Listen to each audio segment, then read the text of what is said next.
ನಂಗೆ ನೆನಪಿರೋದು ಹಂಸಲೇಖ ಸರ್ ಅವರು ಇಂಟ್ರೊಡ್ಯೂಸ್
ನಮಸ್ತೆ, ನೀವು ನೋಡ್ತಾ ಇದ್ದೀರಾ ಫಿಲ್ಮ್ ಬೀಟ್ ಕನ್ನಡ. ನಾನು ಯಶ್ವಂತ್. ನಟಿ ಸೌಂದರ್ಯ ಯಾರಿಗೆ ತಾನೇ ಗೊತ್ತಿಲ್ಲ ಹೇಳಿ. ಪ್ರತಿಯೊಬ್ಬರು ಕೂಡ ಅವರ ಸಿನಿಮಾನ ನೀವೆಲ್ಲರೂ ಕೂಡ ನೋಡೇ ಇರ್ತೀರ. ಸೊ ಸೌಂದರ್ಯ ಅವರು ಹೋಗಿ 21 ವರ್ಷ ಕಳೆದಿದೆ. ಸೊ ಇವತ್ತು ಈ ಒಂದು ಪ್ರಶಾಂತವಾಗಿರೋ ಜಾಗದಲ್ಲಿ ನಾನು ಬಂದಿದ್ದೀನಿ. ಯಾಕೆ ಅಂತಂದರೆ ಅವ್ರ ಬಗ್ಗೆ ಒಂದಷ್ಟು ಇಂಟ್ರೆಸ್ಟಿಂಗ್ ಪಾಯಿಂಟ್ಸ್ಗಳನ್ನ ನಿಮಗೆ ತಿಳಿಸ್ಕೊಡೋಣ ಅಂತ. ಅದನ್ನು ನಾನು ತಿಳಿಸ್ಕೊಡಲ್ಲ, ಒಳಗಡೆ ಒಬ್ಬರು ವ್ಯಕ್ತಿ ಇದ್ದಾರೆ, ಅವ್ರ ಮೂಲಕನೇ ನಿಮಗೆ ತಿಳಿಸ್ತಾ ಹೋಗ್ತೀನಿ. ಮಿಸ್ ಮಾಡದೆ ಎಪಿಸೋಡ್ನ ನೋಡ್ತಾ ಹೋಗಿ.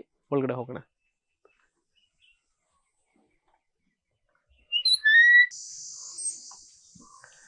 ಇವತ್ತು ಅಮರ್ ಸೌಂದರ್ಯ ಫೌಂಡೇಶನಲ್ಲಿ ಸದ್ಯಕ್ಕೆ ನಾನಿದ್ದೀನಿ. ಸೊ ಒಬ್ಬರು ವ್ಯಕ್ತಿ ಒಂದಷ್ಟು ಮಾತಾಡ್ತಾರೆ ನನ್ನ ಜೊತೆ ಅಂತ ಹೇಳಿದೆ, ಬೇರೆ ಯಾರು ಅಲ್ಲ, ನಿರ್ಮಲಾ ಅಮರ್ನಾಥ್ ಅವರು ಇವತ್ತು ನನ್ನ ಜೊತೆ ಇದ್ದಾರೆ. ಮಾತಾಡ್ತೀನಿ. ಮೇಡಮ್ ನಮಸ್ತೆ, ಹೇಗಿದ್ದೀರಾ? Welcome. Thank you so much. ಸ್ವಚ್ಛಂದವಾಗಿರುವಂತ ಜಾಗದಲ್ಲಿ ಆರಾಮಾಗಿ ನಿರ್ಮಲವಾಗಿ ಇಲ್ಲಿ ಬಂದು ನಿಲ್ಸಿದೀರಾ ಅಂತಾನೆ ಹೇಳ್ಬೋದು. ಖಂಡಿತ ಚೆನ್ನಾಗಿದೆ, ಜಾಗ ತುಂಬಾ ಚೆನ್ನಾಗಿದೆ. ಅಲ್ಲ, ಸೌಂದರ್ಯನೂ ಸೇರಿಸ್ಬೇಕು. ಗ್ರೀನ್ ಇರೋ ಕಡೆ ಇದ್ದೇ ಇರುತ್ತೆ. ಮತ್ತೆ ಇಲ್ಲಿ ಬರ್ತಾ ಇರ್ಬೇಕಾದ್ರೆ ತುಂಬಾ ದೂರ ಆಯ್ತು ಅಂತ ನನಗೆ ಅನ್ನಿಸ್ತು.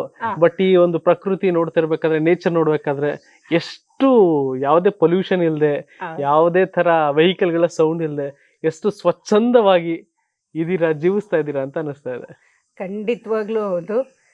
ಏನು ಹೇಳ್ತಾರಲ್ಲ, ಕೆಲವು ಪಡ್ಕೋಬೇಕಂದ್ರೆ ಕಳ್ಕೋಬೇಕಂತ. ಹೌದು, ಸಿಟಿ ಲೈಫ್ನ ಒಂಚೂರು ಅಲ್ಲಿ ಇಲ್ಲಿ ಮಿಸ್ ಮಾಡಿದ್ರೂ ಇದ್ರ ಥರ ಬರಲ್ಲ.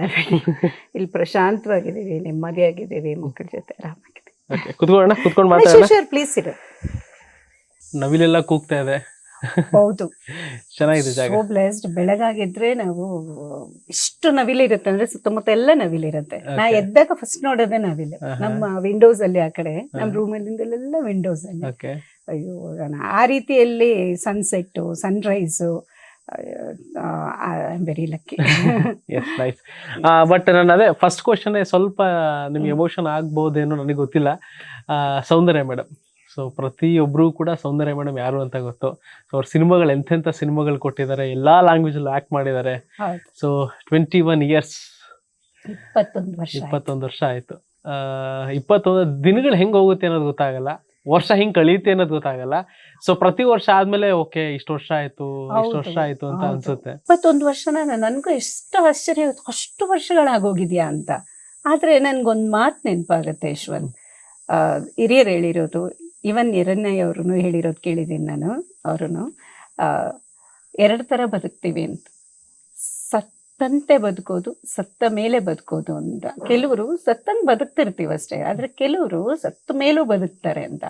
ಆ ರೀತಿ ನಾನು ಯೋಚನೆ ಮಾಡಿದಾಗ ನಮ್ಮ ಸೌಮ್ಯನ ನೆನ್ಸ್ಕೊಂಡಾಗ, ಸೌಂದರ್ಯನ ನನಗೆ ಅದೇ ಅಭ್ಯಾಸ, ಅದೇ ಬರುತ್ತೆ, ಸೌಮ್ಯ ಅಂತಾನೆ ಬರುತ್ತೆ. ನೆನ್ಸ್ಕೊಂಡಾಗ ಅದೇ ಅನ್ಸುತ್ತೆ.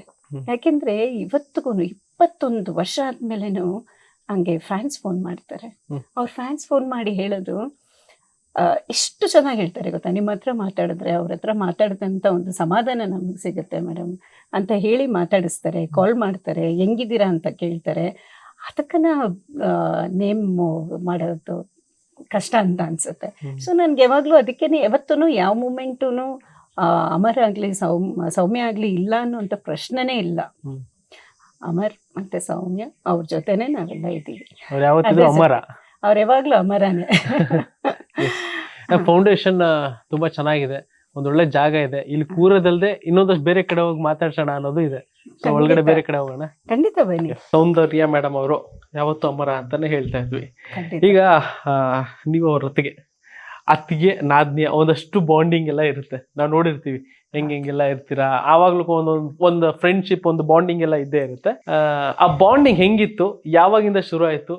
ಆ ಫ್ರೆಂಡ್ಶಿಪ್ ಇತ್ತಾ, ಇಲ್ಲ ಮದುವೆ ಆದ್ಮೇಲೆ ನಿಮ್ಮ ಅವರ ಒಂದು ಶುರು ಆಯ್ತಾ ಫ್ರೆಂಡ್ಶಿಪ್ ಎಲ್ಲ ಹೆಂಗೆ ಅಂತ? ಚಿಕ್ಕವರಿಂದನೇ ಗೊತ್ತು, ಚಿಕ್ಕ ವಯಸ್ಸಿಂದಾನು. ಚಿಕ್ಕವರಿಂದನೇ ಅಂದ್ರೆ ನಾವೆಲ್ಲ ಒಂದೇ ಕಡೆ ಇದ್ದಿದ್ರಿಂದ, ಅಲ್ಲೇ ಪಕ್ಕದ ರೋಡಲ್ಲೇನೆ ಅವ್ರು ಇದ್ದಿದ್ರಿಂದ ನಾವೆಲ್ಲ ಒಂದ್ ಸ್ವಲ್ಪ ನೋಡ್ಕೊಂಡೇ ಬೆಳೆದವರು. ಮತ್ತೆ ನಾ ಕಾಲೇಜಿಗೆ ಬಂದಾಗ ಇನ್ನು ಸ್ವಲ್ಪ ಹತ್ರ ಆಗಿದ್ದು, ಪರಿಚಯ ಆಗಿದ್ದು. ಯಾಕಂದ್ರೆ ನನ್ನ ಅವರ ಕಸಿನ್ ಪದ್ಮಾ ಅಂತ, ಶಿ ವಾಸ್ ಮೈ ಕ್ಲಾಸ್ಮೇಟ್. ನಾವಿಬ್ರು ಒಟ್ಟಿಗೆ ಕಾಲೇಜ್ಗೆ ಹೋಗ್ತಿದ್ವಿ. ಅದರಿಂದ ನ್ಯಾಚುರಲಿ ನಾನು ಅವ್ರ ಮನೆಗೆ ಹೋಗೋದು, ಅವ್ರು ನಮ್ಮ ಮನೆಗೆ ಬರೋದ್ರಿಂದ ಅವಾಗಿಂದಾನು ಅದು ಇತ್ತು. But would have not imagined ಅನ್ಸುತ್ತೆ ತಿರ್ಗಾ ಅವ್ರ ಮನೆಗೇನೆ ಸೊಸೈಟಿ. ದಟ್ ವಾಸ್ ನ್ಯೂ ಅಷ್ಟೇ. ಓಕೆ. ಸೊ ಅಲ್ಲಿಂದ ಒಂದು ಚಿಕ್ಕ ವಯಸ್ಸಿನ ಪರಿಚಯ ನಿಮ್ಗೂ? ಚಿಕ್ಕ ವಯಸ್ಸಿಂದ ಪರಿಚಯ. ಅದಕ್ಕೆ ನನಗೆ ಮನೆಗೆ ಬಂದ್ರು ಯಾರು ಹೊಸಬ್ರು ಅಂತ ಅನ್ಸಿಲ್ಲ. ನಮ್ಮ ಮನೆ, ನಮ್ಮ ಅತ್ತೆಯವರು ಇರ್ಬೋದು, ಇಲ್ಲ ಅಮ್ಮರವ್ರು ಇರ್ಬೋದು, ಎಲ್ಲರೂ ಒಂಥರ ಪರಿಚಯವಾಗಿನೇ ಈ ಮನೆಗೆ ಬಂದಿದ್ರಿಂದ it was always a pleasant experience. Soumya ಅಂತ ಇತ್ತು ಹೆಸರು, ಯಾವಾಗ ಸೌಂದರ್ಯ ಅಂತ ಬದಲಾಯ್ತು? ಅಫ್ಕೋರ್ಸ್ ನಿಮ್ಗೆ ಗೊತ್ತಿರಬೇಕಲ್ಲ, ಫಿಲ್ಮಿಗೆ ಬಂದಿದ ತಕ್ಷಣ ನಂಗೆ ನೆನಪಿರೋದು ಇದು ನಮ್ಮ ಹಂಸಲೇಖ ಸರ್ ಅವರು ಇಂಟ್ರೊಡ್ಯೂಸ್ ಮಾಡಿದ್ದು. ಇಂಟ್ರೊಡ್ಯೂಸ್ ಮಾಡಿದಾಗ ಅವರು ಏನೋ ಒಂದು ಯಾವ ಕಾರಣಕ್ಕೆ ಅನ್ನೋದು ನನಗೆ ಖಂಡಿತ ನೆನಪಿಲ್ಲ, ತುಂಬಾ ವರ್ಷ ಆಗಿರೋದ್ರಿಂದ ಅವರು ಹೇಳಿ ಸೌಂದರ್ಯ ಅಂತ ಚೇಂಜ್ ಮಾಡಿರೋದಿದೆ. ಸೊ ಆ ಸೌಂದರ್ಯನ ನೋಡೇ ಸೌಂದರ್ಯ ಅಂತ ಹೆಸರಿಟ್ಟಿದ್ದಾರೆ ಇರ್ಬೋದು ಅಲ್ವಾ? ಅಷ್ಟು ಬ್ಯೂಟಿಫುಲ್ ಆಗಿದ್ರು ಅವರು. Very beautiful. ನಾನು ಯಾವಾಗ್ಲೂ ನೆನ್ಸ್ಕೊಳೋದೇನಾದ್ರೆ ಅವಳ ಮುಖ ಅಂತ ನೆನ್ಪಾಗೋದೇನ್ ಗೊತ್ತಾ ಯಶವಂತ್? ಮೇಕಪ್ ಆಗ್ದಾಗಲ್ಲ, ಮೇಕಪ್ ಇಲ್ಲದೆ ಇದ್ದಾಗ ಒಂಥರ ಅಷ್ಟು ಪ್ಲೆಸೆಂಟ್ ಫೇಸು, ಒಂಥರ ಲೆಮನ್ ಎಲ್ಲೂ ಇರೋಳು. ಸೊ ಬೆಳಗಾಗೆದ್ದಾಗ always it was a pleasant ಮುಖ. ಮೇಕಪ್ ಹಾಕಿದಾಗ ಏನು ಅನ್ನಿಸ್ತಿರ್ಲಿಲ್ಲ ನನಗೆ, but she was naturally beautiful. ಇವಾಗಿನ ಒಂದಷ್ಟು ನಾವು ಹೆಣ್ಮಕ್ಳೆಲ್ಲ ನೋಡೋದ್ರೆ ಒಂದಷ್ಟು ಕಾಸ್ಮೆಟಿಕ್ಸ್ ಇದೆ, ಏನೇನೋ ಒಂದು ವೆರೈಟಿ ಇರುತ್ತೆ. ಈಗಲೂ ಕೂಡ ರೀಲ್ಸ್ ಅಲ್ಲೆಲ್ಲ ಹಾಕಿರ ಇದನ್ನ ಹಾಕ್ತೆ ಸನ್ನಿಂದ ಇದೆ ಮುಖ್ಯವಾಗಿ ಗೊತ್ತೇ ಆಗಲ್ಲ. ಅವಾಗ ಏನಾದ್ರು ಕಾಸ್ಮೆಟಿಕ್ಸ್ ಬಳಸ್ತಾ ಇದ್ರ ನಾರ್ಮಲ್ ಆಗಿ?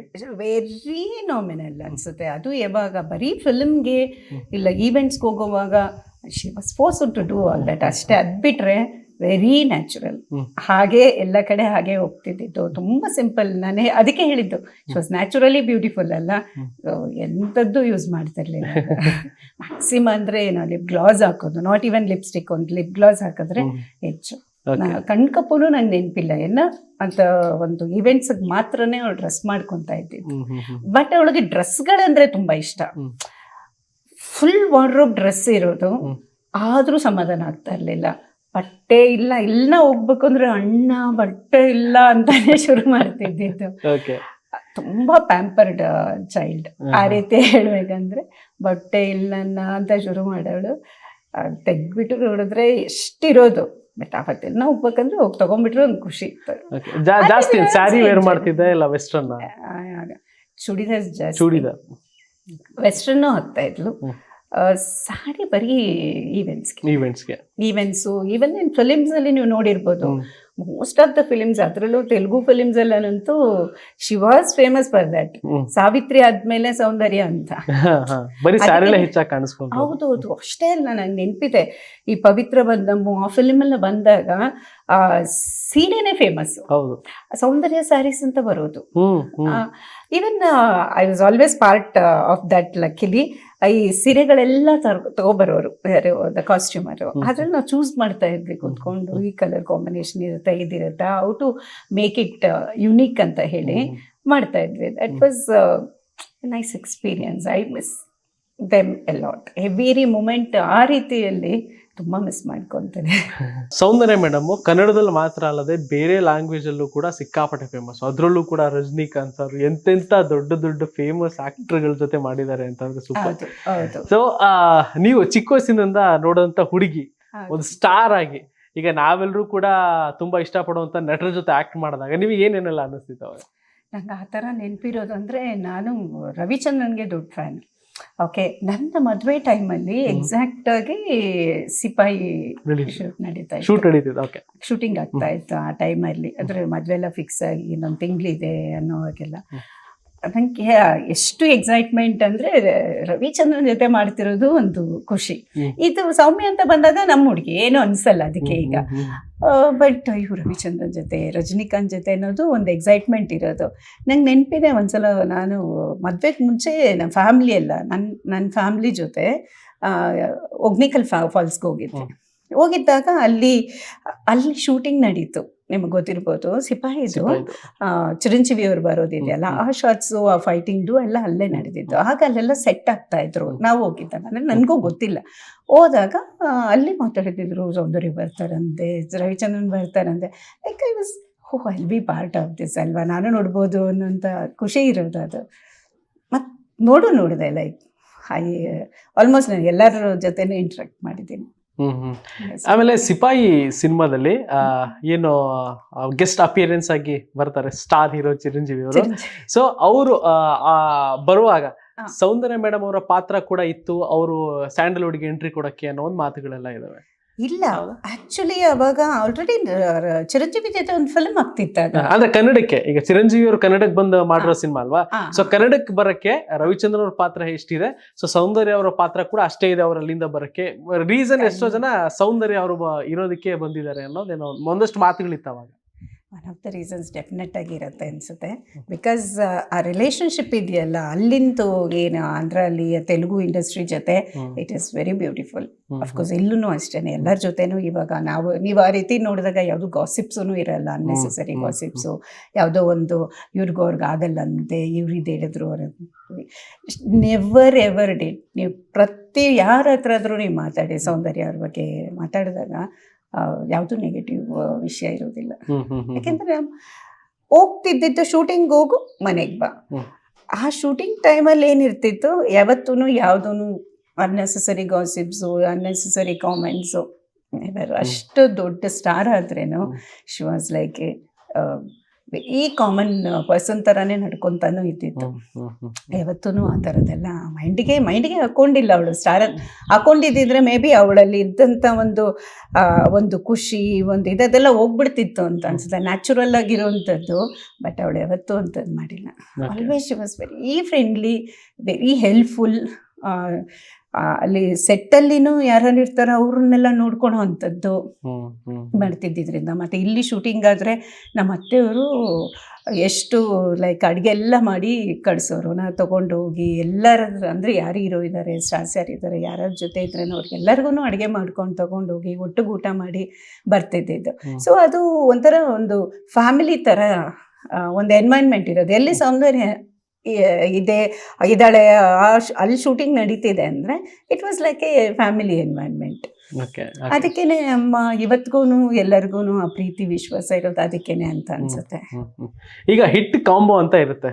ಈಗ ಸೌಂದರ್ಯ ಚಿರಂಜೀವಿ, ಸೌಂದರ್ಯ ರವಿಚಂದ್ರನ್, ಸೌಂದರ್ಯ ಆಮೇಲೆ ವೆಂಕಟೇಶ್ ಅವರು. ಇನ್ನ ಈ ತರ ಒಂದು ಕಾಂಬೋ ಇದ್ದಾಗ ಆಸ್ ಎ ಫ್ಯಾಮಿಲಿ ನಿಮಗೆ ಯಾವ ಕಾಂಬೋ ತುಂಬಾ ಇಷ್ಟ ಆಗ್ತಿತ್ತು ಸ್ಕ್ರೀನ್ ಮೇಲೆ ನೋಡೋಕ್ಕೆ? ನನಗೆ ವೆಂಕಟೇಶ್, ಅವರಿಬ್ಬರದ್ದು ಒಳ್ಳೊಳ್ಳೆ ಮೂವೀಸ್ ಬಂದಿದೆ. ಆಮೇಲೆ ನೆಕ್ಸ್ಟು ಚಿರಂಜೀವಿ ಅವ್ರು ನ್ಯಾಚುರಲಿ ತುಂಬ ಇಷ್ಟ ಆಗೋದು. ವೆಂಕಟೇಶ್ ತುಂಬ ಚೆನ್ನಾಗಿ ನನಗೆ ಇಷ್ಟ ಆಗಿರೋದು, ಪರ್ಸ್ನಲಾಗಿ ಹೇಳ್ತಾ ಇದ್ದೀನಿ ಅಷ್ಟೇ. ನಂಗೆ ತುಂಬ ಇಷ್ಟ ಆಗಿರೋ ಫಿಲಿಮ್ಸ್ ಎಲ್ಲ ವೆಂಕಟೇಶ್ ಅವ್ರ ಜೊತೆ ಜಾಸ್ತಿ. Okay nice. ಇನ್ನು ಸಿನಿಮಾಗಳು ಅಂತ ಹೋದಾಗ, ಈಗ ಔಟ್ಡೋರ್ ಶೂಟು, ಈಗ ಬೇರೆ ಲ್ಯಾಂಗ್ವೇಜ್ ಅಂತ ಹೋದಾಗ ನಿಮ್ಮಿಂದ ಎಷ್ಟು ದಿನಗಳ ಕಾಲ ದೂರ ಇರ್ತಾ ಇದ್ರು? ಲೈಕ್ ಔಟ್ ಆಫ್ ಕಂಟ್ರಿ ಇದ್ದಾಗ 10 days ಡೆಫಿನೆಟ್ ಆಗಿ. ಇಲ್ಲ ಅಂದ್ರೂ ಮೋಸ್ಟ್ ಆಫ್ ದ ಟೈಮ್ ಅವ್ರು ಹೈದ್ರಾಬಾದಲ್ಲಿ ಇರ್ತಿದ್ರು, ನಾವು ಬ್ಯಾಂಗ್ಳೂರಲ್ಲಿ ಇರ್ತಿದ್ವಿ. ಅಂದರೆ ಸಾತ್ವಿಕ್ ಊಟಕ್ಕೆ ಮುಂಚೆ ಏನಂದರೆ ನಾನು ಅಲ್ಲೇ ಇರ್ತಿದ್ದೆ. ಅಮ್ಮ ಇರಬೇಕು, ಇಲ್ಲ ನಾನು ಇರಬೇಕು, ಇಲ್ಲ ಅಮ್ಮರು ಇರಬೇಕು, ಯಾರಾದರೂ ಇರ್ತಾನೆ ಇದ್ವಿ. ಜೊತೆಗಂತೂ ಯಾವತ್ತೂ ಅಲ್ಲಿ ಒಂಟಿಯಾಗಿದ್ಲು ಅನ್ನೋಂಥ ಪ್ರಶ್ನೆನೇ ಇಲ್ಲ. ಸೊ ನಾವೆಲ್ಲ ಒಟ್ಟಿಗೆ ಇರ್ತಾ ಇದ್ದಿದ್ರಿಂದ ಅಷ್ಟು ಗೊತ್ತಾಗ್ತಾ ಇರಲಿಲ್ಲ. ಅದು ಯಾರಾದರೂ ಒಬ್ಬರು ಇರ್ತಾನೆ ಇದ್ವಿ. ಸೊ ಹಂಗೇನಾದರೂ ಗ್ಯಾಪ್ ಬರೋದು ಅಂದ್ರೂ ಅವರಿಬ್ರು ಸೇರಿಸಿ, ಅಮರು ಮತ್ತು ಸೌಮ್ಯ ಇಬ್ಬರು ಮಿಸ್ ಮಾಡ್ಕೊತಿದ್ದಂದ್ರೆ ಮ್ಯಾಕ್ಸಿಮಮ್ 10 days ಅಷ್ಟೇ. ಓಕೆ. ಈಗ ನಿಮ್ಮ ಮತ್ತೆ ಸೌಂದರ್ಯ ಅವರ ಒಂದು ಬಾಂಡಿಂಗ್ ಬಗ್ಗೆ ಮಾತಾಡಿದ್ರೆ, ಅಣ್ಣ ತಂಗಿ ಬಾಂಡಿಂಗ್ ಹೇಗಿತ್ತು? ಅಯ್ಯೋ, ಅದಂತೂ ನಿಮಗೆ ಚೆಂದಾಗೆ ಗೊತ್ತಿರೋಂಥ ವಿಷಯ. I was never part like ನಾನು ಎಲ್ಲೂ ಆ ಥರ ನೋಡಿಲ್ಲ. ಫಿಲಿಮ್ಗಳಲ್ಲಿ ನೋಡಿರ್ತೀವಲ್ಲ, ಅದು ತಮಿಳ್ ಫಿಲಿಮ್ ನಂಗೆ ನೆನಪಾಗೋದು ಅಣ್ಣ ತಂಗಿಯರ್ದೆಲ್ಲ ಎಷ್ಟೊಂದು ಮೂವೀಸ್ ಬಂದಿದೆಯಲ್ಲ, ನಿಜಕ್ಕೂ ನಮ್ಮ ಮನೇಲಿ ಹಂಗೆ ಇರ್ತಿತ್ತು. ಅಣ್ಣ ಅಂದರೆ ಪ್ರಾಣ ಅವಳಿಗೆ, ತಂಗಿ ಅಂದರೆ ಬೇರೇನು ಇಲ್ಲ ಪ್ರಪಂಚದಲ್ಲಿ. ಈ love to sacrifice anything for us, ಆ ಥರ ಒಂದು ಬಾಂಡೇಜ್. ಅವಳು ಹಾಗೇನೆ ಇದ್ದಿತ್ತು. ಅಣ್ಣ ಹೇಳಿದ್ಮೇಲೆ ಇನ್ನೊಂದು ಮಾತಿಲ್ಲ, ಹಿಂಗೆ ಮಾಡಮ್ಮ, ಹಿಂಗೆ ನಡ್ಕೊಮ್ಮ ಇಲ್ಲ. ಈವನ್ ಎಷ್ಟೋ ಸಲ ಕಾಸ್ಟ್ಯೂಮ್ಸ್ ಎಲ್ಲ ಡಿಸೈಡ್ ಮಾಡೋವಾಗ್ಲೂ ಅವಳಿಗೆ ಇಷ್ಟ ಇದ್ರೇನು ಇವರು ಕ್ಲಿಯರ್ ಆಗಿ ಇದು ಬೇಡ, ಇಂಥದ್ದು ಇದಾಗ್ಬೋದು ಇಂಥದ್ದು ಅಂತ ಹೇಳಿದ್ಮೇಲೆ ಅವಳು ತಗೊತಾ ಇರಲಿಲ್ಲ, ಎಲ್ಲ ಹೋಗ್ತಾ ಇರಲಿಲ್ಲ. ಆ ಥರ ಏನೇ ಹೇಳಿದ್ರೂ ಎಲ್ಲ ನಡೆಯೋದು. ಒಬ್ರಿಗೊಬ್ರು, ಇಬ್ಬರೂ ನಾನು ಹೇಳ್ತಾ ಇರೋದು, ಬೋತ್ ದ ವೇಸ್, ಒಬ್ಬರೇ ಅಲ್ಲ. ಅವಳು ಹಾಗೆ ಇಲ್ಲ, ಅವಳು ಏನು ಕೇಳಿದ್ರೂ ಯಾವತ್ತೂ ಏನಕ್ಕೂ ಇಲ್ಲ ಅನ್ನೋಂಥ ಪ್ರಶ್ನೆನೇ ಇರ್ತಿರ್ಲಿಲ್ಲ. ಆ ಥರ ತುಂಬ ಪ್ರೀತಿ ವಿಶ್ವಾಸ. ಶಿ ಯೂಸ್ ಟು ಟೆಲ್ ಅಲ್ಲ, ನೀವು ನೋಡಿರ್ಬೋದು ಇದರಲ್ಲಿನು ಇಂಟರ್ವ್ಯೂಸಲ್ಲಿನು, ಈಸ್ ಮೈ ಬ್ಯಾಕ್ ಬೋನ್ ಅಂತಾನೆ ಅವಳು ಹೇಳ್ತಾಳೆ. ಹಾಗೆ ಇದ್ರು ಅವ್ರು. ಇವತ್ತು ತಂಗಿ ಅನ್ನೋ ಥರ ನೋಡ್ಕೊಳೋದಕ್ಕನ ಒಂದು ಜಾಸ್ತಿ ಮಗಳಾಗೇ ಇದ್ಲು ಅಂತ ಹೇಳ್ಬೋದು. ನನ್ನ ಮದುವೆ ಆದಾಗಲೂ ಅವ್ರು ಫಸ್ಟ್ ಕೇಳಿದ್ದು ಅದೇನೆ, ನನ್ನ ತಂಗಿ ಅಲ್ಲ ನನ್ನ ಮಗಳು, ಹೇಗಿಂದ ನಿನ್ನ ಮಗಳು, ನೀನು ಹಾಗೆ ನೋಡ್ಕೋಬೇಕು ಅಂತ. ಖಂಡಿತ ಅಂತ ಹೇಳಿ ನಾವು ಮ್ಯಾಕ್ಸಿಮಮ್ ಹಂಗೆ ಇದ್ವಿ. ಅವಳು ಹಂಗೆ ಇದ್ಲು, ಅದು ಮುಖ್ಯ. ಎರಡು ಕಡೆನೂ ಇರ್ಬೇಕಲ್ಲ, ನಾವೇನೇ ಮಾಡಿ ಇನ್ನೊಂದ್ ಕಡೆಯಿಂದ ನೆಗೆಟಿವ್ ಆಗಿದ್ರು ಸರಿ ಹೋಗಲ್ಲ. ಅಷ್ಟೇ ಪ್ರೀತಿಯಾಗಿ ನನ್ನ ಜೊತೆ ಇರ್ತಿದ್ಲು. ನಾವೆಲ್ಲ ಒಟ್ಟೊಟ್ಟಿಗೆ ಮೂವೀಸ್ಗೆ ಹೋಗ್ತಾ ಇದ್ವಿ, ಲಾಟ್ಸ್ ಆಫ್ ಫನ್. ಹೋಗಿ ಐಸ್ ಕ್ರೀಮ್ ತಿಂತಾ ಇದ್ವಿ, ಶಾಪಿಂಗ್ ಮಾಡ್ತಾ ಇದ್ವಿ, ಎಲ್ಲ ಒಟ್ಟೊಟ್ಟಿಗೆ ತುಂಬ ಮಾಡ್ತಾ ಇದ್ವಿ. ಅಂದರೆ ಯಾವತ್ತು ನನಗೆ ಮದುವೆ ಆಗಿದ್ದು 7-8 ವರ್ಷ ಹೆಂಗೋಯ್ತು ಅಂತ ಗೊತ್ತೇ ಇಲ್ಲ, ಅಷ್ಟು ಸ್ಪೀಡ್. ದಿನ ಬೆಳಗಾದ್ರೆ ಆ್ಯಕ್ಟಿವಿಟೀಸ್ ಏನೋ ಒಂದಿರೋದು, ಇಲ್ಲಿ ಹೋಗೋಣ ಅಲ್ಲಿ ಹೋಗೋಣ, ಶೂಟಿಂಗ್ ಹೋಗೋಣ ಅಂತ. ಊರುಗಳ ಜೊತೆಗೆ ಹೋಗ್ತಾ ಇದ್ವಿ ಶೂಟಿಂಗ್ ಟೈಮಲ್ಲಿ. ಸುಮಾರು ಕಡೆ ನಾನೇ ಹೋಗಿದ್ದೀನಿ, ನಾನು ಸೌಮ್ಯ ಇಬ್ಬರು ಇದ್ದಿದ್ದೀವಿ. ಆ ಥರ ತುಂಬ ಜೊತೆಗೆ ಇದ್ದಿದ್ದು. ನಮ್ಮ ಮನೆಗೆ ಹೋಗ್ತಿರ್ಲಿಲ್ಲ, ನೀವು ನಂಬ್ತಿರೋ ಇಲ್ವೋ. ನಮ್ಮ ಮನೆಗೆ ಅಂದರೆ ನಮ್ಮ ತಾಯಿನ ನೋಡೋದಕ್ಕೆ ಅದೆಲ್ಲ ತುಂಬ ರೇರು. ಅದು ಇನ್ನೂ ಅಲ್ಲಿ ಬೆಳಗ್ಗೆ ಅವಾಗ ತಾನೇ ಹೋಗಿ ಇವ್ರು ಬಿಟ್ಟು ಹೋಗಿರ್ತಾರೆ, ಇನ್ನೊಂದು ಅರ್ಧ ಗಂಟೆಗೆಲ್ಲ ಏನಕ್ಕಾದ್ರೂ ಫೋನ್, ಏನಾದರೂ ಫೋನು. ಇವತ್ತು ಒಂದಿನ ಎಲ್ಲ ಯಾವುದೇ ಕಾರಣಕ್ಕೂ ಇಬ್ರು ಫೋನ್ ಮಾಡಬಾರ್ದು ಅಂತ ಹೇಳ್ಬಿಡು ಅನ್ನೋರು. ಅಷ್ಟರ ಮಟ್ಟಿಗೆ ಆ ಮನೆಯಲ್ಲಿ I was part of that. ಇವಾಗಂತೂ ಸೋಷಿಯಲ್ ಮೀಡಿಯಾ ಜಮಾನ ಅಂತಾನೆ ಹೇಳ್ಬೋದು. ಈಗ ಸೋಷಿಯಲ್ ಮೀಡಿಯಾದಲ್ಲಿ ಏನಾದರೂ ಒಂದು ವಿಡಿಯೋ ವೈರಲ್ ಆಯಿತು ಅಂದರೆ ಅವರೇ ಈಗ ಸೆಲೆಬ್ರಿಟಿ ರೇಂಜಲ್ಲಿ ಇರ್ತಾರೆ. ಸೊ ಆಚೆ ಕಡೆ ಹೋಯ್ತು ಅಂದರೆ ಅವ್ರ ಜೊತೆ ಫೋಟೋ ತೆಗೆಸ್ಕೊಳ್ಳುವಂಥ ಒಂದಷ್ಟು ಜನಗಳು ಕೂಡ ಇದ್ದಾರೆ. ಆ ಟೈಮಲ್ಲಿ ಸೋಷಿಯಲ್ ಮೀಡಿಯಾ ಅನ್ನೋದು ಇರಲಿಲ್ಲ, ಒಂದು ಸ್ಟಾರ್ ಅಂತ, ಆಮೇಲೆ ಫೋನ್ಗಳಿರಲಿಲ್ಲ ಸೆಲ್ಫಿ ತಗೊಳ್ಳೋಕ್ಕೆ ಅಂತ. ಅವಾಗ ಆಟೋಗ್ರಾಫ್ ಅಂತ ಇರ್ತಾ ಇತ್ತು. ಈಗ ನೀವು ಆಚೆ ಕಡೆ ಹೋಗೋದು, ಐಸ್ ಕ್ರೀಮ್ ತಿನ್ನೋದು ಎಲ್ಲ ಅಂತ ಅಂದಾಗ ಯಾರು ಫ್ಯಾನ್ಸ್ಗಳು ಬಂದು ಗುರುತಿಸಿದಾಗ ಹೆಂಗಿರ್ತಾ ಇತ್ತು ಆ ಒಂದು ಮೂಮೆಂಟ್? ಏನು ಆಟೋಗ್ರಾಫ್ ಕೇಳ್ತಾ ಇದ್ರೆ ಎಲ್ಲ ಹೆಂಗೆ, ಏನೇನು ಹೇಳ್ತಾ ಇದ್ರು ಅಂತ ಅಭಿಮಾನಿಗಳು? ಇಲ್ಲಿ ನಾವು ಹೋಗ್ತಿದ್ದಾಗ ಬೇರೆ ಕಡೆ ಎಲ್ಲನೂ ಹೇಳಿದ್ದೀನಿ, ಸಾಮಾನ್ಯ ಬುರ್ಕ ಹಾಕ್ಕೊಂಡು ಹೋಗ್ತಾ ಇದ್ದಿದ್ದು. ಯಾಕೆಂದರೆ ತುಂಬ ಐಡೆಂಟಿಫೈ ಮಾಡೋರು, ಕರೆಕ್ಟಾಗಿ ರೆಕಗ್ನೈಸ್ ಮಾಡಿ ಬಂದು ಆಟೋಗ್ರಾಫ್. ಒಬ್ಬರು ಬಂದರೆ ಹಂಗೆ ಕ್ರೌಡ್ ಆಗಿಬಿಡೋದು. ಅದಕ್ಕೋಸ್ಕರ ವಿ ಆಲ್ವೇಸ್ ಟುಕ್ ಕೇರ್ ಅಷ್ಟೇ. ಅವಳಿಗೂ ಅಷ್ಟೇ ಇಷ್ಟ ಎಲ್ಲರ ಹತ್ರ ಮಾತಾಡಬೇಕು, ಇಂಟ್ರ್ಯಾಕ್ಟ್ ಮಾಡೋಳು, ತುಂಬ ಪ್ರೀತಿಯಿಂದ ಮಾತಾಡಿಸಿ ಕಳಿಸೋಳು, ಆಟೋಗ್ರಾಫ್ ಎಲ್ಲ ಕೇಳೋರು, ಫೋಟೋಸ್ ಅಂತೂ ಕಾಮನ್, ಫೋಟೋಸ್ಗಂತೂ ನಿಂತ್ಕೊಳೋರು, ಅದೆಲ್ಲ ಇರ್ತಾ ಇತ್ತು. ಆದಷ್ಟು ಈ ಥರ ನಾವು ಜನರಲ್ನಾಗ ಆಚೆ ಹೋದಾಗ ಬುರ್ಕ ಹಾಕ್ಕೊಂಡು ಹೋಗ್ತಾ ಇದ್ವಿ. ರೆಗ್ಯುಲರ್ ಅವರೊಬ್ಬರೇ ಆಗ್ತಿದ್ರು. ಹೌದು. ಅದಕ್ಕೆ ಬೇರೆಯವ್ರು ಸ್ವಲ್ಪ ನೋಡೋರು, ಏನು ಫ್ರೆಂಡ್ ಇರಬೇಕು. ಇಲ್ಲ, ನಿಜವಾಗ್ಲೂ ಆಗಿದೆ ಆ ಥರ. ಯಾಕೆ ಇಡೀ ಫ್ಯಾಮಿಲಿ, ನಾವು ಒಂದು ಹಬ್ಬಕ್ಕಂತೂ ಇಡೀ ಫ್ಯಾಮಿಲಿ ಒಂದು ಕಡೆ ಹೋದಾಗ್ಲೂ ಇಡೀ ಫ್ಯಾಮಿಲಿ ಒಂಥರ, ಇವ್ರು ಮಾತ್ರ ಬುರ್ಕ ಅಂತ. ಇಟ್ ವಾಸ್ very like it was A need ಅಷ್ಟೇ. ಅಲ್ಲಂತೂ ಅಲ್ಲಂತೂ ಶೂಟಿಂಗ್ ಟೈಮಲ್ಲೇನೆ ಕಂಟ್ರೋಲೇ ಮಾಡೋಕ್ಕಾಗ್ತಿರ್ಲಿಲ್ಲ ಕ್ರೌಡ್ನ. ಸೌಂದರ್ಯ ಇದ್ದಾರೆ, ಮೋಹನ್ ಬಾಬು ಇರ್ಬೋದು, ಅಲ್ಲಿ ಸ್ಟಾರ್ಸ್ ಅಂದರೆ like they are very crazy. ಆ ಜನನೇ ಹಾಗೆ, ತುಂಬ ಪ್ರೀತಿ ಅವ್ರಿಗೆ. ಸೊ ಅಲ್ಲೆಲ್ಲನೂ ತುಂಬಾ ಕಷ್ಟ ಆಗೋದು ಶೂಟಿಂಗ್ ಟೈಮಲ್ಲೆಲ್ಲ ಮ್ಯಾನೇಜ್ ಮಾಡೋದು. ಆಮೇಲೆ ಈ ರಾಜಕೀಯ ಬಗ್ಗೆ ಏನಾದ್ರು ಒಲವಿತ್ತಾ? ರಾಜಕೀಯ ಒಲವು, ರಾಜಕೀಯಕ್ಕೆ ಬರಬೇಕು ಅನ್ನೋದೇನಾರ? ರಾಜಕೀಯದ ಬಗ್ಗೆ ಏನು ಅಂತ ಒಲವು ಇರಲಿಲ್ಲ. ಬಟ್ ಸರ್ವಿಸ್ ಮಾಡಬೇಕು, ಏನಾದರೂ ಸಮಾಜಕ್ಕೆ ಅಂತ ಏನಾದರೂ ಒಳ್ಳೇದು ಮಾಡ್ತಿರ್ಬೇಕು ಅನ್ನೋದು ಮಾತ್ರ ಯಾವಾಗಲೂ ಇಬ್ಬರಲ್ಲಿನೂ ತುಂಬಾ ಹೆಚ್ಚಿತ್ತು. ಮಾಡ್ತಾನೆ. ಅಂದ್ರೆ ಲಾಸ್ಟ್ ಟೈಮಲ್ಲಿ ಅದೇನು ಪ್ಲೇನ್ ಅಲ್ಲಿ ಹೋಗ್ಬೇಕಿತ್ತು, ಅದು ರಾಜಕೀಯ ಪ್ರಚಾರಕ್ಕೆ ಹೋಗ್ಬೇಕಾಗಿತ್ತು. ಯಾಕೆಂದ್ರೆ ಅವರು ರಿಕ್ವೆಸ್ಟ್ ಮಾಡ್ಕೊಂಡಿದ್ರು ಈ ಥರ ಅಂತ. ಸೊ ಅದಕ್ಕೋಸ್ಕರ ಇವರು ಹೋಗ್ಬೇಕಾಯ್ತು. ಕೆಲವು ಸಲ ಹೋಗ್ಬೇಕಾಗತ್ತಲ್ಲ, ಆ ಥರ ಅವತ್ತು ಅದೇ ಅದಕ್ಕೂ ಮುಂಚೆ ಮಾಡ್ತಿದ್ರ ಪ್ರಚಾರ? ಅದಕ್ಕೆ ಮುಂಚೆ ಇಲ್ಲ, ಅದೇ ಫಸ್ಟ್ ಟೈಮ್ ಪ್ರಚಾರ. ಅವರು ಇಲ್ಲಿ ಅಶ್ವಥ್ ನಾರಾಯಣ ಸರ್ ಅವ್ರು ಮಲ್ಲೇಶ್ವರಮಲ್ಲಿ ಫಸ್ಟ್ ಟೈಮ್ ನಿಂತಿದ್ದಿದ್ದು ಅವಾಗ ಎಲೆಕ್ಷನ್ಗೆ. ಅವರೇ ರಿಕ್ವೆಸ್ಟ್ ಮಾಡ್ಕೊಂಡಿದ್ರು. ಅವತ್ತು ಸಂಜೆ ಮಲ್ಲೇಶ್ವರಮಲ್ಲಿ ಕ್ಯಾಂಪೇನ್ಗೆ ಹೋಗಿದ್ರು. ಅದು ಬಿಟ್ಟರೆ ಇದೊಂದಿತ್ತು, ಹೋಗಿ ಹೈದ್ರಾಬಾದ್ಗೆ ಹೋಗ್ಬಿಟ್ಟು ಬರುವಂಥದ್ದಿತ್ತು. ಅನ್ಫಾರ್ಚುನೇಟ್ಲಿ ಆಮೇಲೆ ಅಂತ ಇಂಟ್ರೆಸ್ಟ್ ಇರ್ಲಿಲ್ಲ ಬಿಡಿ. ಏನು ಅವಳಿಗೆ Politics ಫ್ಯಾಮಿಲಿನೇ ಹೋಗ್ಬೇಕು ಇಷ್ಟ, ಫ್ಯಾಮಿಲಿ, ಅವಳ ಪಾಡಿಗೆ ಅವಳು ಖುಷಿಯಾಗಿರ್ಬೇಕು, ಏನಾಗುತ್ತೋ ಸರ್ವಿಸ್ ಮಾಡಬೇಕು ಅನ್ನೋಂಥದ್ದಂತೂ ಇರೋದು ಅಷ್ಟೇ. ರಾಜಕೀಯಕ್ಕೆ ಹೋಗ್ಬೇಕು ಅನ್ನೋದೇನಿರ್ಲಿಲ್ಲ? ಏನಿರ್ಲಿಲ್ಲ, ಅಂಥದ್ದೆಲ್ಲ ಏನು ಇರಲಿಲ್ಲ. ಬಟ್ ಅಮರ್ಗೆ ತುಂಬ ಇಷ್ಟ ಇತ್ತು. ಯಾಕೆ ಅಂದರೆ ಅವ್ರಿಗೆ ಒಂದೇ ಉದ್ದೇಶ, ಇವಾಗ ನಮಗೆ ಸ್ವಲ್ಪ ಪವರ್ ಇದ್ರೆ ಜಾಸ್ತಿ ವರ್ಕ್ ಮಾಡ್ಬೋದು, ಜಾಸ್ತಿ ಸರ್ವಿಸ್ ಮಾಡ್ಬೋದು ಅನ್ನೋಂಥದ್ದು ಇತ್ತೇ ಹೊರತು ಏನೋ ಬೇರೆ ಯಾವುದೇ ಕಾರಣಕ್ಕೂ ಹಂಗಾಗ್ಬಿಡ್ಬೇಕು ಹಿಂಗಾಗ್ಬೇಕು ಆ ಥರದ್ದೆಲ್ಲ ಏನಿರಲಿಲ್ಲ. ಆದಷ್ಟು ಅವ್ರಿಗೆ ಅಂತ ಒಂದು ಸಮಾಜದಲ್ಲಿ ಒಂದು ಹೆಸರು ಬಂದ್ಬಿಟ್ಟಿತ್ತಲ್ಲ, ಸಾಕಷ್ಟು ಬಂದ್ಬಿಟ್ಟಿತ್ತು, ಸ್ಯಾಟಿಸ್ಫೈ ಆಗೋಷ್ಟು. ಸೊ ಮೇ ಬಿ ಅದಕ್ಕೂ ಇರ್ಬೋದು, ಅವ್ರಿಗೇನೋ ಅಂಥದ್ದು ಇರಲಿಲ್ಲ. ಮತ್ತೆ ಸೌಮ್ಯದು most of the things decisions ಏನಿದ್ರು ಅದು ಅಮರಿಂದ ಬಂದಿರುತ್ತೆ ಅಷ್ಟೇ. ಓಕೆ, ಅದು ಏನೇ ಡಿಸಿಷನ್, ಇವಾಗ ಓಕೆ ಅಲ್ಲಿ ಪ್ರಚಾರಕ್ಕೆ ಹೋಗ್ಬೇಕು ಅನ್ನೋಂಥ ಡಿಸಿಷನ್ ತೊಗೊಂಡಿದ್ರೇನೋ ಅದು ಅಮರ್ದು ತೊಗೊಂಡಿರ್ತಾರೆ. It's not about her. ಅವಳಿಗೆ ಕೆಲವು ಸಲ ಇಷ್ಟು ದಿನದ ಮಾಡ್ತಿದ್ಲು, ಕೆಲವು ದಿನ ಬೈ ಫೋರ್ಸ್ ಮಾಡಬೇಕಲ್ಲ, ಇಂಥದ್ದು ಮಾಡಿದ್ರೆ ಒಳ್ಳೇದಲ್ಲ ಅನ್ನೋಂಥ ಕಾರಣಕ್ಕೆ ಮಾಡ್ತಾಯಿದ್ಲು. ಅವಳಿಗೇನಿದ್ರು ಹ್ಯಾಪಿಯಾಗಿ ಫ್ಯಾಮಿಲಿಯಲ್ಲಿ ಮನೇಲಿ ಎಷ್ಟು ಸಾಧ್ಯನೋ ಮನೇಲಿ ಇದ್ಬಿಟ್ರೆ ಖುಷಿ. ಯಾವಾಗಲೂ ಆಚೆ ಇದ್ದು ಅಂದ್ರೆ ಅವ್ರು ಹೋಗಿದ್ದ ಆ ಲಾಸ್ಟ್ ದಿನಗಳು ಯಾವ ರೀತಿ ಆಗಿತ್ತು? ತುಂಬಾ ಬಿಸಿ ಸ್ಕೆಡ್ಯೂಲ್ ಅಲ್ಲಿ ಏನಾದ್ರು ಇದ್ರ ಆ ಟೈಮ್ ಅಲ್ಲಿ ಏನಾರ ಹೆಂಗಿತ್ತು ಆ ದಿನಗಳು? ಬಿಸಿನೇ ಇತ್ತು ಅವಾಗಲೂ. ಶೂಟಿಂಗ್ಸ್ ಇರಲಿಲ್ಲ ಅವಾಗ. ಇಲ್ಲ ಆ ಟೈಮಲ್ಲಿ ಆಪ್ತಮಿತ್ರ ಕಂಪ್ಲೀಟ್ ಆಗಿತ್ತು. ಅವಾಗ ತಾನೇ ಕಂಪ್ಲೀಟ್ ಆಗಿ ಮನೇಲಿ ಇದ್ದಿತ್ತು ಟೈಮ್. ಯಾಕೆಂದರೆ ಅವ್ಳು ಮದುವೆ ಆದಾಗಿಂದನೂ ಅವರಿಬ್ರು ಪಾಪ ಸಮಯನೇ ಇರ್ತಾ ಇರಲಿಲ್ಲ. ಆ ಶೂಟಿಂಗು ಅದು ಇದು ಹಂಗೆ ಇತ್ತು. ಈ ಟೈಮ್ಗಳಲ್ಲಿ ಇಟ್ ವಾಸ್ ಇನ್ ಲೈಕ್ ಬಿಸಿ ಸ್ಕೆಡ್ಯೂಲ್ಸೇ ಇತ್ತು. ಇದೆಲ್ಲ ಆದ್ಮೇಲೆ ಸ್ವಲ್ಪ ಸೆಟ್ಲ್ ಆಗೋಣ ಅನ್ನೋಂಥ ಥಾಟಲ್ಲೇ ಇದ್ದಿದ್ದು. ಆಗಿಲ್ಲ ಅಷ್ಟೇ. ಅದು ತುಂಬ ಬಿಸಿ ಇತ್ತು ಅವತ್ತು. ಅದೇ ಹೇಳಿದ್ರೆ ಪ್ರೀವಿಯಸ್ ಡೇನು ಇದಕ್ಕೆಲ್ಲ ಪ್ರಚಾರಕ್ಕೆಲ್ಲ ಹೋಗಿ ಬಂದಿದ್ರು.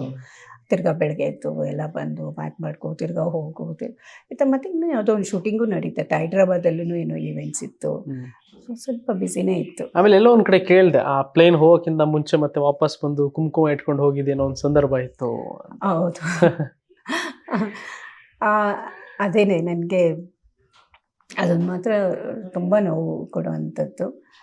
ಯಾವಾಗಲೂ ಅಷ್ಟೇ, ಹೋಗುವಾಗ ಎಲ್ಲರಿಗೂ ಹೇಳಿ ಒಂದಾಗಿ ಮಾಡಿ ಎಲ್ಲ ಹೋಗೋವಂಥದ್ದೇನೆ ಅಭ್ಯಾಸ. ಅವತ್ತೂ ಹಾಗೆ ಆಚೆ ಹೋದಾಗ ತಿರ್ಗಾ ಅವ್ಳು ಬಂದು ನಿಮ್ಮಿ ಕುಂಕುಮ ಕೊಡು, ನಿಮ್ಮಿ ಅಂತ ಕರೀತಿದ್ದೆ ನಾನು, ನಿಮ್ಮಿ ಕುಂಕುಮ ಕೊಡು ಅಂತಂದು. ತಿರ್ಗಾ ನಾನು ಹೋಗಿದ್ದೆ ಅವ್ರ ಮನೆಗೆ ಹೋಗ್ಬಿಟ್ಟು ಕೊಟ್ಟೆ ಕುಂಕುಮ ತಗೊಂಡು ಹೇಳಿ ಹೋಗಿದ್ದವಳು. ನನಗೆ ಇನ್ನೂ ಅದು ಕಣ್ಮುಂದೆ ಇದೆ, ಕಣ್ಣಲ್ಲೇ ಇದೆ. ಯಾವುದನ್ನು ಮರೆಯೋಕ್ಕಾಗೋವಂಥದ್ದಲ್ಲ ಬಿಡಿ ಅಲ್ವಾ. ಕೆಲವರೆಲ್ಲ ಶಾಶ್ವತ ಅಷ್ಟೇ. ಆ್ಯಂಡ್ ಆ ಟೈಮಲ್ಲಿ ಏನಾಗುತ್ತೆ, ಒಂದು ದುರಂತ ಆಗುತ್ತೆ.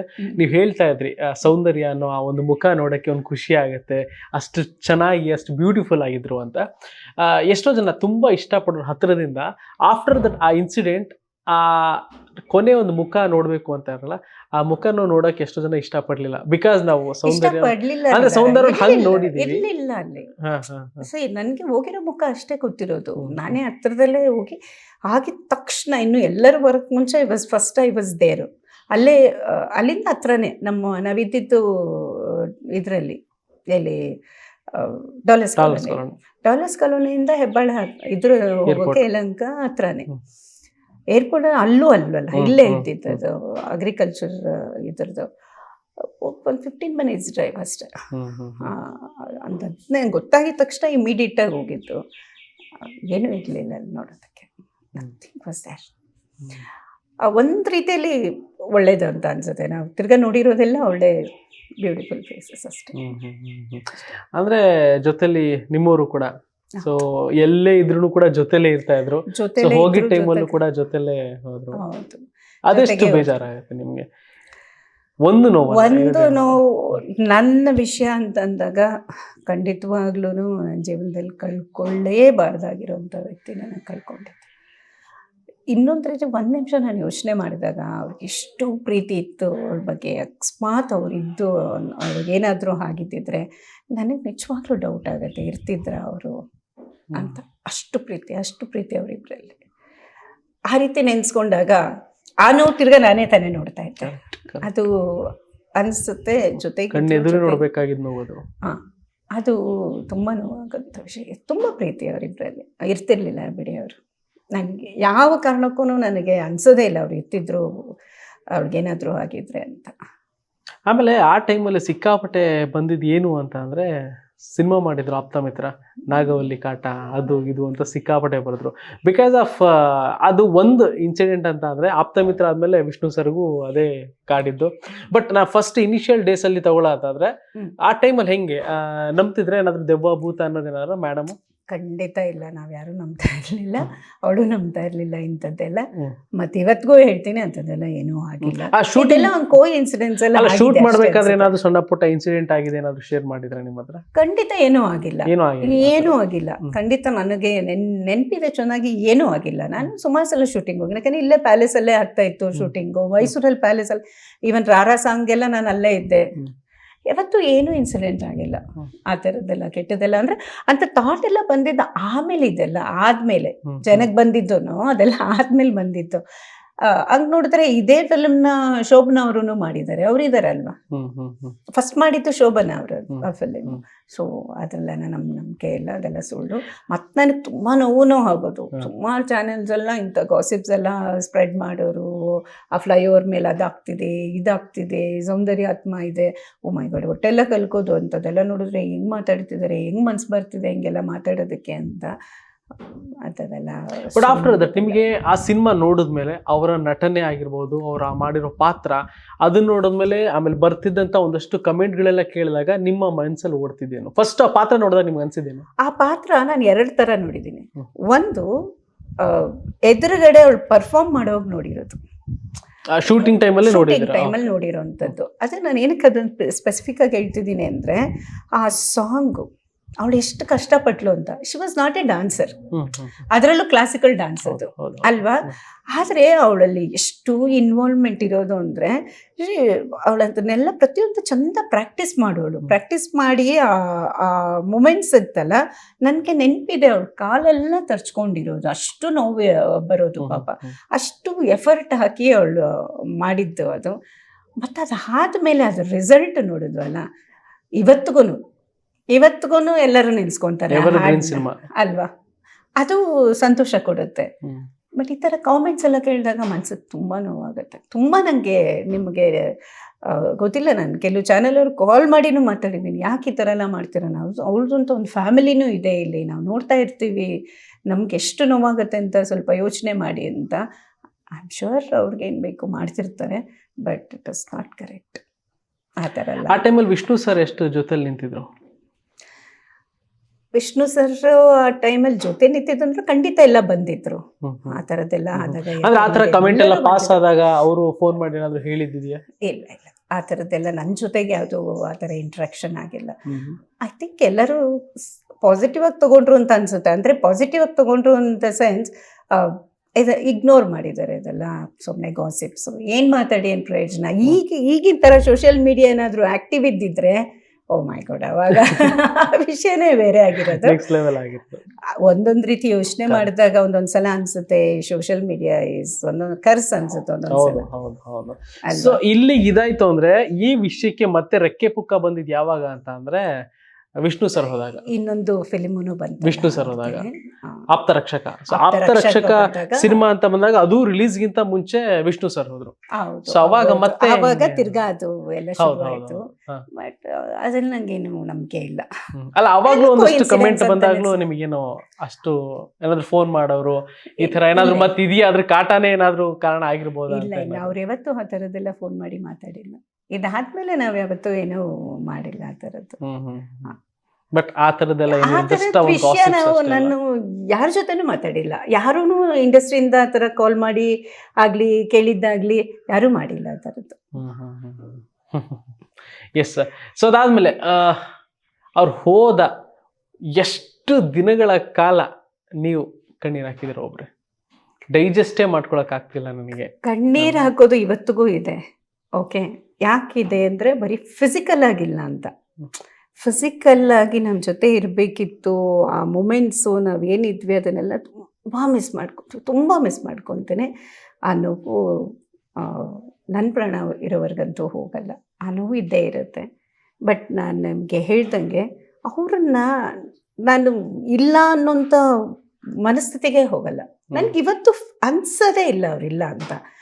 ಅವರೆಲ್ಲರೂ ಇದ್ದಾರೆ, ಇಬ್ಬರೂ ಇದ್ದಾರೆ ನನ್ನ ಜೊತೆ. ನಾ ಇವತ್ತು ಚೆನ್ನಾಗಿದ್ದೀವಿ ಅಂತಂದರೆ ಅವರಿಬ್ಬರಿಂದಾನೇ. ಅವರಿದ್ದಾರೆ ಪಾಸಿಟಿವ್ ಆಗಿ ನನ್ನ ಜೊತೆ ಇರೋದ್ರಿಂದನೇ ನನಗಾಗಲಿ ನನ್ನ ಮಗನಿಗಾಗಲಿ ಅವರ ಬ್ಲೆಸ್ಸಿಂಗ್ಸ್ ಯಾವಾಗಲೂ ಇದ್ದೇ ಇದೆ. ಏನೇನು ನಾವು ಮಾಡ್ತಾ ಇರೋಂಥ ಕೆಲಸಗಳನ್ನೆಲ್ಲ ಅವರಲ್ಲಿ ನೋಡ್ತೀವಿ. ನಮ್ಮ ಮಕ್ಕಳಲ್ಲಿ, ನಮ್ಮ ಶಾಲೆಗೆ ಬರೋ ಮಕ್ಕಳಲ್ಲೇ ನಾನು ಮುಖ್ಯವಾಗಿ ಶುರು ಮಾಡಿದ್ದೆ ಅಲ್ಲೇ. ನನಗೆ ಅದೊಂದೇ ಒಂದು ಸಪೋರ್ಟ್ ಸಿಸ್ಟಮ್ ಅಂತ ಹೇಳ್ಬೋದು ನನ್ನ ಸ್ಕೂಲ್. ಆ ಮಕ್ಕಳ ಜೊತೆ ಕೆಲಸ ಮಾಡ್ತಾ ಇದ್ದಾಗ ನಾನು ಅವರಲ್ಲಿ, ಆ ಮಕ್ಕಳಲ್ಲಿ, ಯಾಕೆಂದರೆ ಅವರಿಬ್ಬರಿಗೂ ಮಕ್ಕಳಂದರೆ ತುಂಬ ಇಷ್ಟ. ಸೌಮ್ಯಗೂ ಅಷ್ಟೇ ಮಕ್ಕಳಂದರೆ ತುಂಬ ಇಷ್ಟ. ಸಾತ್ವಿಕ್ನಂತೂ ತುಂಬ ಚೆನ್ನಾಗಿ ನೋಡ್ಕೊತಿರ್ಲು, ತುಂಬ ಅಂದರೆ ತುಂಬ. ಅವನಾದರೆ ಸ್ವಲ್ಪ ಯಾರ ಹತ್ರ ಹೋಗ್ತಾ ಇರಲಿಲ್ಲ, ಯಾವಾಗಲೂ ಅಮ್ಮ ಅಮ್ಮ ಅಮ್ಮ ಅನ್ನೋಂಥ ಮಗು ಅದು. ಅವ್ನು ಬಿಡ್ತಾನೇ ಇರಲಿಲ್ಲ. ಆ ಪಾಪಿನ್ಸ್ ಕೊಡಿಸು, ಅದೇನೋ ಕೊಡಿಸು, ಒಟ್ಟಿನಲ್ಲಿ ಒಂದು ನಿಮಿಷ ಬಿಟ್ಟಿರ್ತಿರ್ಲಿಲ್ಲ. ಶೂಟಿಂಗ್ ಹೋದ್ರೇನು ಕರ್ಕೊಂಡು ಹೋದ್ರೇನು ಇಷ್ಟೇ, ಆಟ ಆಡ್ಸೋರು. ತುಂಬ ಚಿಕ್ಕವನಿದ್ದಲ್ಲ, ತುಂಬ ಅವಳಿಗೆ ಇಷ್ಟ ಇರೋದು. ಅದನ್ನೆಲ್ಲ ಯೋಚನೆ ಮಾಡಿದಾಗ ನನಗನ್ಸುತ್ತೆ ಓಕೆ, ಮಕ್ಕಳಲ್ಲಿ ನಾವು ನೋಡಬೇಕು ಅವರಿಬ್ಬರನ್ನ ಅಂತ. ಹಾಗೇನೆ ನೋಡಿಕೊಂಡು ಬರ್ತಾ ಇದ್ದೀವಿ. ಅದಕ್ಕೆ ಬದುಕೋದಕ್ಕಾಗ್ತಿದೆ ಏನೋ ಅಂತ ಅನಿಸುತ್ತೆ ನನಗೆ ಎಷ್ಟೊಂದ್ಸಲ. ಇಲ್ಲಾಂದರೆ ಅಷ್ಟು ನೋವು ತಡ್ಕೊಳಕ್ಕಾಗೋದಿಲ್ಲ. ಇಬ್ಬರಿಬ್ಬರನ್ನ ಮನೇಲಿ ಕಳ್ಕೊಳೋದು ತುಂಬ ಕಷ್ಟ. ಈಗ ಸೌಂದರ್ಯ ಅವರಿಗೆ ಮಕ್ಕಳು ಅಂದರೆ ತುಂಬ ಇಷ್ಟ ಅಂತ ಹೇಳಿದ್ರಿ. ಸೊ ಮದುವೆನೂ ಆಗತ್ತೆ. ಸೊ ಹೆಂಗಿತ್ತು ಮದುವೆ ಜೀವನ, ಹೆಂಗಿತ್ತು ಅವ್ರದ್ದು? ಲವ್ ಅರೇಂಜಾ? It's arranged marriage. ಫ್ಯಾಮಿಲಿಯಲ್ಲೇ ನೋಡಿದ್ದು, ನಿಮ್ಗೆ ಗೊತ್ತಿರ್ಬೋದು. ಅದು ಕಸಿನ್ನೇ ಮದುವೆ ಆದರು. ಮದುವೆ ಆದಾಗಿಂದನೂ ಇಟ್ ವಾಸ್ ವೆರಿ ಫಾಸ್ಟ್. ಅವಳಿಗೆ ಶೂಟಿಂಗ್ ಎಲ್ಲ ಇತ್ತಿತ್ತು, ಅವರು ಹೋಗ್ತಿದ್ರು ಬರ್ತಿದ್ರು, ಹಾಗೆ ಇತ್ತು. ಇನ್ನೂ ಅವರಿಬ್ರು ಸೆಟ್ಲೇ ಆಗಿರಲಿಲ್ಲ. 1 ವರ್ಷಕ್ಕೆಲ್ಲ, ನಾಟ್ ಇವನ್ 1 ವರ್ಷ ಅಲ್ವಾ, ಅಷ್ಟು ಬೇಗ ಇದೇ ಕ್ಲೋಸ್ ಆಗೋಯ್ತು ಅವ್ರ ಚಾಪ್ಟ್ರೇನೆ ಪಾಪ. ಅಂದರೆ ಅವರಿಬ್ಬರ ಜೀವನದ್ದು ಹೇಳ್ತಾ ಇದ್ದೀನಿ ನಾನು. ಸೊ ಏನೂ ಇನ್ನೂ ಟೈಮ್ ಬೇಕಿತ್ತು, ಜೊತೆಗೆ ಬಾಳ್ಬೇಕಿತ್ತು, ಅವರಿಬ್ಬರು ಚೆನ್ನಾಗಿರ್ಬೇಕಿತ್ತು. ಅವಳಿಗೆ ಇಷ್ಟವಾದಂಗೆ ಮಕ್ಕಳೆಲ್ಲ ಆಗಬೇಕಿತ್ತು. Should have felt the family life ಅಂತ ಅನ್ಸುತ್ತೆ. ಯಾಕೆಂದರೆ ಅವಳು ಏನೋ ಮಿಸ್ ಮಾಡ್ಕೊಂಡಿದ್ದಾಳೆ ಅಂದರೆ ಅದನ್ನ ಅಂತ ಅನ್ಸುತ್ತೆ. ಪ್ರೆಗ್ನೆಂಟ್ ಇದ್ರ? ಎಷ್ಟೊಂದ್ಸಲ ಆ ಥರದ್ದು 21ನೇ ವರ್ಷಕ್ಕೂ ಕೇಳ್ತಾ ಇದ್ದಾರೆ ಜನ. ಆ್ಯಕ್ಚುಲಿ ಬೇರೆಯವರು, ನೀವಷ್ಟೇ ಅಲ್ಲ, ಅಂಥದ್ದು ಏನೂ ಇರಲಿಲ್ಲ. ಅವಾಗ ತಾನೇ ಮದುವೆ ಆಗಿದ್ದಿದ್ದು. ನಾನು ಸೈಡ್ ಇನ್ನೂ ಸೆಟ್ಲೇ ಆಗಿರಲಿಲ್ಲ. ಅವರಿಬ್ರಿಗೆ ಟೈಮೇ ಸಿಗ್ತಿರ್ಲಿಲ್ಲ. ಅಷ್ಟು ಅವ್ರು ಇನ್ನೂ ಬ್ಯುಸಿನೇ ಇರ್ತಿದ್ರಿಂದ ಅದೆಲ್ಲ ಏನೂ ಇರಲಿಲ್ಲ. ಸೊ ಆಫ್ಟರ್ ಮ್ಯಾರೇಜ್ ಏನಾದರೂ ಸಿನಿಮಾದಿಂದ ದೂರ ಆಗಬೇಕು ಅನ್ನೋದೇನಾದ್ರೂ ಒಂದು ಆಲೋಚನೆಯಲ್ಲಿ ಇದ್ರ? ಈಗ ಸೆಟಲ್ ಆಗಬೇಕು ಅಂತಂದ್ರೆ ಆಫ್ಟರ್ ಎಷ್ಟೋ ಜನ ಹೀರೋಯಿನ್ಗಳು ಮದುವೆ ಆದಮೇಲೆ ದೂರ ಆಗುವಂಥ ಒಂದಷ್ಟು ಆಲೋಚನೆಗಳು ಮಾಡ್ತಾರೆ. ಇವ್ರಿಗೆ ಹೆಂಗಿತ್ತು? ಖಂಡಿತ ಇಲ್ಲ. ಯಾಕೆಂದರೆ ಅವಳಿಗೆ ಆ ಪ್ರೊಫೆಷನ್ನು ಹೆಂಗೆ ಶುರುವಾದಾಗ ಇಂಟ್ರೆಸ್ಟ್ ಇಲ್ದಿರ ಶುರು ಮಾಡಿದ್ರೇನು, ಅಪ್ಪ ಹೇಳಿ ಅದೆಲ್ಲ ಇಂಥ ಫಿಲ್ಮ್ ಫೀಲ್ಡಿಗೆ ಬಂದ್ರೇನು ಹೋಗ್ತಾ ಹೋಗ್ತಾ ಹೋಗ್ತಾ ಅವಳು ತುಂಬ ಪ್ಯಾಷನೇಟಾಗಿ ಪರ್ಫಾರ್ಮ್ ಮಾಡ್ತಿದ್ಲು. ಇನ್ವಾಲ್ವ್ ಆಗ್ತಿದ್ಲು, ಕತೆಗಳನ್ನ ಅರ್ಥ ಮಾಡ್ಕೊತಿದ್ಲು. ಅದಕ್ಕೇ ನಾವು ಅದು ದ್ವೀಪನೂ ಪ್ರೊಡ್ಯೂಸ್ ಮಾಡಿದ್ದು. ಅಪ್ಪ ಹೆಸರಲ್ಲಿ ಮಾಡಬೇಕು ಅಂತ ಹೇಳಿ ದ್ವೀಪನೂ ಪ್ರೊಡ್ಯೂಸ್ ಮಾಡಿದ್ದು.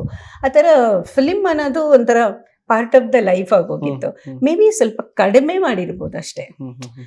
ಏನಂದರೆ ಫಿಲ್ಮ್ ಕಡಿಮೆ ಆಗ್ತಿತ್ತು, ಇಲ್ಲ ಹೆಚ್ಚೆಚ್ಚು ಮೂವೀಸ್ ಮಾಡಿದ್ದೀರಾ ಹೊರತು ಬಿಡೋ ಚಾನ್ಸಸ್ ಏನಿರಲಿಲ್ಲ, ಅಂಥದ್ದೇನಿರಲಿಲ್ಲ. ದ್ವೀಪ ಅಂತ ಸಿನಿಮಾ ಹೇಳಿದ್ರಿ. ಸೊ ಅವರ ಫಸ್ಟ್ ಪ್ರೊಡಕ್ಷನ್ ಸಿನಿಮಾ ಅದು. ಸೊ ಆ ಸಿನಿಮಾ ಮಲೆನಾಡು ಭಾಗದ ಕುರಿತು ಒಂದಷ್ಟು ವಿಚಾರಗಳೆಲ್ಲ ಇತ್ತು. ಸೊ ಹೆಂಗೆ ಆ ಭಾಗದ್ದೇ ಸಿನಿಮಾ ಮಾಡಬೇಕು ಅಂತ ಅನ್ಸಿದ್ದ, ಇಲ್ಲ ತುಂಬಾ ಇಷ್ಟಪಟ್ಟು ಆ ಸ್ಕ್ರಿಪ್ಟ್ ನ ಚೂಸ್ ಮಾಡಿದ್ದ, ಇಲ್ಲ ಅದಾದ್ಮೇಲೆ ಮತ್ತೆ ಒಂದೊಂದಷ್ಟು ಪ್ರಾಜೆಕ್ಟ್ಗಳೆಲ್ಲ ಇತ್ತಾ? ಆಮೇಲೆ ನ್ಯಾಷನಲ್ ಅವಾರ್ಡ್ ಕೂಡ ಬಂತು. ನ್ಯಾಷನಲ್ ಅವಾರ್ಡು ಬಂತು. ದ್ವೀಪ ಒಂಥರ ತುಂಬ ಇಷ್ಟಪಟ್ಟು ಚೂಸ್ ಮಾಡಿದ್ದು. ಮತ್ತು ಅದು ಮಿಕ್ಕಿದ್ದೆಲ್ಲನೂ ಲೈಕ್ ನಾವು ನಿಮ್ಮ ಗಿರೀಶ್ ಕಾಸರವಳ್ಳಿ ಸರ್ ಅವ್ರು ಮಾಡ್ತಾರೆ ಅಂದಾಗ ನಮ್ಮದು ಏನು ಇರಲ್ಲ. ಅವ್ರ ಡಿಸಿಷನ್, ಎಲ್ಲಿ ಶೂಟ್ ಆಗಬೇಕು, ಎಲ್ಲಿ ಏನು ಅಂತ ಅಂಥದ್ದೆಲ್ಲ ಡೈರೆಕ್ಟರ್ದು ಚಾಯ್ಸ್ ಅದು. ಇವ್ರು ಯಾವತ್ತೂ ಡೈರೆಕ್ಷನ್ನಲ್ಲಿ ನೆಸಸರಿಯಾಗಿ ಇನ್ವಾಲ್ವ್ ಆಗಿದೆ. ಇವ್ರ ಜೊತೆ ಅಂತಲ್ಲ, ಎಲ್ಲೂ ಅಷ್ಟೇ ಡಿಸ್ಕಷನ್ಗೆ ಕ್ಯಾರೆಕ್ಟರ್ ಅರ್ಥ ಮಾಡ್ಕೊಳಕ್ಕೆ ಏನು ಬೇಕು ಅದನ್ನು ಮಾತಾಡ್ತಿದ್ರು ಹೊರತು she never use to interfere. ಅವ್ರಿಗೆ ಯಾವುದೇ ರೀತಿ, ಇವತ್ತು ಡೈರೆಕ್ಟರ್ಸ್ಗೆ ಅಷ್ಟೇ ಅಲ್ಲ, ಪ್ರೊಡ್ಯೂಸರ್ಸ್ಗೂ ಅಷ್ಟೇ, ಯಾವುದೇ ರೀತಿ ತೊಂದರೆ ಇದ್ರೇನೋ ಅಮರ್ನಿತ್ತು ಸಪೋರ್ಟ್ ಮಾಡಿರೋದೇ ಹೆಚ್ಚು. ಅದೆಲ್ಲ ನನಗೆ ಇವಾಗ ಗೊತ್ತಾಗಿರೋದು. ಅಂದರೆ ಅವರು ಹೋದ್ಮೇಲೆ ನನ್ನ ಹತ್ರ ಬಂದು ಜನ ಮಾತಾಡೋದು, ಇಲ್ಲ ಪ್ರೊಡ್ಯೂಸರ್ಸ್ ಮನೆಗೆ ಬಂದಾಗ, ಡೈರೆಕ್ಟರ್ಸ್ ಬಂದಾಗ, ಇಲ್ಲ ನಮ್ಗೆ ಇಂತಿಂಥ ಸಮಸ್ಯೆ ಇತ್ತು, ಈ ಫಿಲಿಮ್ ರಿಲೀಸ್ ಮಾಡಿದಾಗ ಹೆಂಗೆ ಅಮರ್ ಅವರು ಎಲ್ಲ ಸಪೋರ್ಟ್ ಮಾಡ್ತಿದ್ರು ಅಂತೆಲ್ಲ ಅವ್ರು ಹೇಳಿ ನಾನು ನಿಮ್ಗೆ ಹೇಳ್ತಾ ಇರೋದು ಅಷ್ಟೇ. ಆ ಥರ ಇದ್ದಿದ್ದರಿಂದ ಅವರು ಡೈರೆಕ್ಷನಲ್ಲಿ ಯಾವತ್ತೂ ಆ ಥರದ್ದೆಲ್ಲ ಮಾಡೋಕ್ಕೆ ಹೋಗ್ತಾ ಇರಲಿಲ್ಲ. ಇದು ಕಾಸರವಳ್ಳಿ ಸರ್ ಏನು ಗೈಡ್ ಮಾಡ್ತಿದ್ರು ಅದು ಅಷ್ಟೇ, ತುಂಬ ಕಷ್ಟಪಟ್ಟರು. ಯಾಕೆಂದರೆ ನನಗೆ ನೆನಪಿರೋದು ಅದು ಪೂರ್ತಿ ಮಳೆ ಬರ್ತಿರೋದು, ಫುಲ್ ಡೇ ಮಳೆಯಲ್ಲಿ ಶೂಟಿಂಗ್ ನಡೀತಾ ಇತ್ತು. ಎಲ್ಲ ಕೊಚ್ಚೆ ಮಣ್ಣು ನಿಮ್ಗೆ ಗೊತ್ತಿರ್ಬೋದು ಆ ಕಡೆ ಎಲ್ಲ ಹೆಂಗಿದೆ ಅಂತ. ಅದರಲ್ಲಿ ನಡಿಬೇಕು. ಸಂಜೆ ಅವಳು ಬರೋಷ್ಟರೊಳಗೆ ಫುಲ್ಲು ಮಣ್ಣಿರೋದು, ಮೈಯೆಲ್ಲ ಫುಲ್ಲು ಹಂಗಿರ್ತಿದ್ಲು. ತುಂಬ ಕಷ್ಟಪಟ್ಟಿದ್ದಾರೆ ಅದಕ್ಕೂ. ಮತ್ತು ಮೇಕಪ್ ಅವಳು ತುಂಬ ಫೇರ್ ಇರ್ತಿದ್ದಿದ್ದಲ್ಲ, ಅದು ಡಾರ್ಕ್ ಮಾಡಬೇಕು. ಸೊ ಅದಕ್ಕೆ ಸಾಕಷ್ಟು ಮೇಕಪ್ಗೆ ಸಮಯ ಹಿಡಿಸೋದು, ಆ ಥರ ಚೇಂಜ್ ಮಾಡೋದಕ್ಕೆ ಅದೆಲ್ಲ ಉಜ್ಜಿ ತೆಗೆದು ಅವಳು ಮಲಗೋಷ್ಟಕ್ಕೆ ಇನ್ನೊಂದು 2 ಅವರ್ ಬೇಕಾಗ್ತಿತ್ತು. ಸೊ ಕಷ್ಟಪಟ್ಲು.